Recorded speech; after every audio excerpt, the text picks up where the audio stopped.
Hello दोस्तों, कैसे हैं आप सभी। उम्मीद करता हूं आप सभी बहुत ही अच्छे होंगे। तो आज के इस वीडियो में हम पढ़ने वाले हैं क्लास 10th रसायन विज्ञान का पहले चैप्टर का अंतिम इंपॉर्टेंट टॉपिक जो है भैया कि वियोजन अभिक्रिया किसे कहते हैं, इसका परिभाषा क्या होता है, इसका एग्जाम्पल क्या होता है, इस वीडियो में हम समझेंगे और बहुत ही आसानी तरीके से आपको समझ में आएगा। तो चलिए दोस्तों अपने टॉपिक को शुरू करते हैं। तो यहाँ पे हमने लिख दिया है भैया कि वियोजन अभिक्रिया। अब यहाँ पे हमने वियोजन अभिक्रिया का डेफिनेशन लिख दिया है, परंतु अभी आपको डेफिनेशन देखने की कोई जरूरत नहीं है। इस डेफिनेशन में हमें क्या बताया गया है, बताया गया है यही भैया कि ऐसी उत्क्रमणीय अभिक्रिया, मतलब ऐसी उत्क्रमणीय अभिक्रिया जिसमें कोई एक अणु दो या दो से अधिक सरल अणुओं में टूट जाता है, तो उस अभिक्रिया को हम वियोजन अभिक्रिया कहते हैं। समझ में आया? नहीं समझ में आया होगा तो कोई दिक्कत नहीं है। देखिए क्या कहा गया है, कहा गया है कि ऐसी उत्क्रमणीय अभिक्रिया, कोई भी भैया उत्क्रमणीय अभिक्रिया है, कोई उत्क्रमणीय अभिक्रिया है, तो हमने ये कहा कि ऐसी उत्क्रमणीय अभिक्रिया जिसमें कोई एक अणु क्या कर रहा है भैया, दो या दो से अधिक सरल अणुओं में टूट जाता है। दो भैया या दो से अधिक भी हो सकता है, दो या दो से अधिक सरल अणुओं में क्या हो जाता है भैया, टूट जाता है। ठीक है, टूट जाता है, क्या हो जाता है, टूट जाता है। तो उस अभिक्रिया को हम क्या कहेंगे भैया, वियोजन अभिक्रिया कहेंगे। तो आशा करते हैं आप इसको समझ गए होंगे। इसी से आपको क्या कहा गया है, ऐसी उत्क्रमणीय अभिक्रिया जिसमें कोई एक अणु दो या दो से अधिक सरल अणुओं में टूट जाता है, तो उस अभिक्रिया को हम वियोजन अभिक्रिया कहते हैं। तो आशा करते हैं आपको डेफिनेशन समझ में आ गया होगा। तो चलिए हम यहाँ पे लिख दिए हैं। तो हमने क्या लिखा है कि ऐसी उत्क्रमणीय अभिक्रिया जिसमें कोई एक अणु दो या दो से अधिक सरल अणुओं में टूट जाता है, तो उस अभिक्रिया को वियोजन अभिक्रिया कहते हैं। तो आशा करते हैं आप समझ गए होंगे कि ऐसी उत्क्रमणीय अभिक्रिया जिसमें कोई एक अणु दो या दो से अधिक सरल अणुओं में टूट जाता है, तो उस अभिक्रिया को वियोजन अभिक्रिया कहते हैं। अब आप ये सोच रहे होंगे कि भैया हमने तो डेफिनेशन समझ लिया, परंतु ये उत्क्रमणीय अभिक्रिया क्या है, ये तो हमें समझ में नहीं आ रहा है। तो भैया मैंने उत्क्रमणीय अभिक्रिया को बहुत ही डिटेल में आपको पढ़ा दिया है। ठीक है, फिर भी मैं आपको बताऊंगा कि भैया उत्क्रमणीय अभिक्रिया क्या है। सिंपल वे में अगर मैं कहूं तो भैया इसका मतलब ये होता है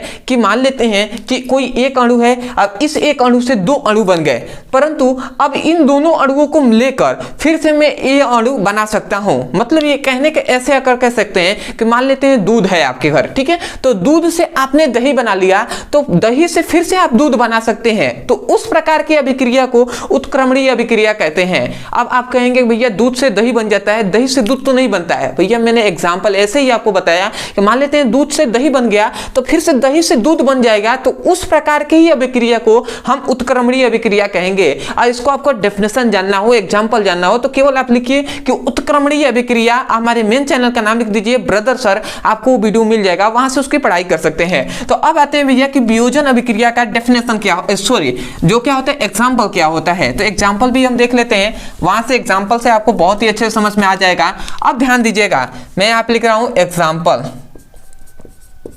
देखिए यहां पे मैं ले रहा हूं फास्फोरस पेंटाक्लोराइड। फास्फोरस पेंटाक्लोराइड को ले लिया, यहां पे क्या लिया है, फास्फोरस पेंटाक्लोराइड। अब जब इस फास्फोरस पेंटाक्लोराइड को हम गर्म करते हैं, क्या करते हैं भैया, गर्म करते हैं, तो ये क्या होता है, फास्फोरस ट्राइक्लोराइड और क्लोरीन में टूट जाता है। ये क्या है भैया, तो फास्फोरस पेंटाक्लोराइड है।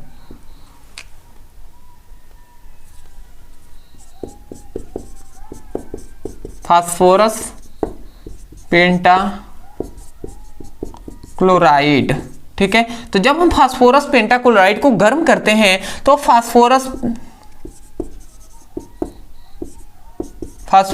ट्राइक्लोराइड,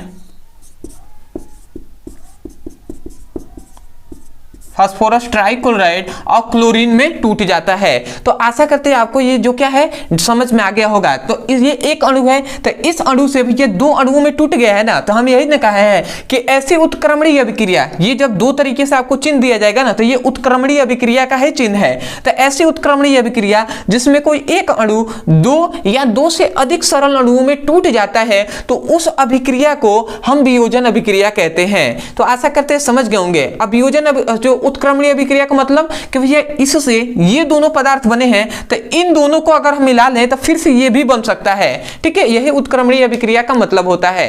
तो आशा करते हैं कि आपको डेफिनेशन और इसका एग्जाम्पल समझ में आ गया होगा। तो मैं यही कहूंगा, यदि आपको समझ में आया है तो सबसे पहले तो सपोर्ट करने के लिए चैनल को सब्सक्राइब कर दीजिएगा, वीडियो को लाइक कर दीजिएगा, हो सके तो कमेंट सेक्शन में जरूर बताइएगा कि आपको वीडियो कैसा लगा।